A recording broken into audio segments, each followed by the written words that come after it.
Hey there, this is a quick demo of Skyflow's native app for Snowflake. To get the app, it's pretty simple. You can go to Snowflake's marketplace and do a search for Skyflow and then pull up the application there. I've already installed this, so I see an open button there on the top right, but if you didn't install this, it would say get, and then you just click the get button and install it into your Snowflake account and assign it to a warehouse. Under apps, you'll find it once it's installed. You can click on it and you'll be taken to a README file that explains how to use the app and how to get it set up and run it directly within Snowflake.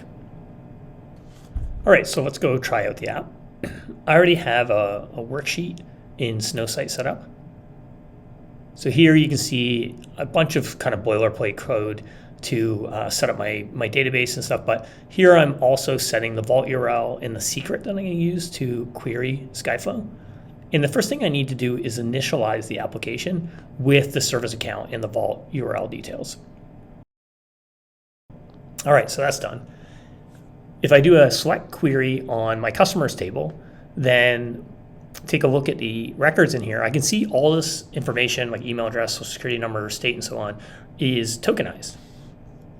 Presumably this data has already been de-identified and tokenized before it actually hits your warehouse as part of your ETL process, or maybe even further sort of left up into the application stack. However, if for some reason you need to actually be able to re-identify this data, you can do that using the native app directly within Snowflake. So I can write a query here, initialize, essentially call it the app PII data privacy vault, and call de-tokenize, which is a function the app supports.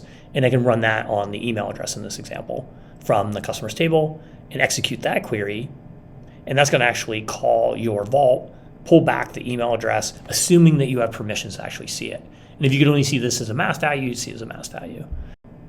And if I need to add another field like name, then here I'm just going to copy this and type in the name column and re-execute that query and get back both the email address and the name in this example.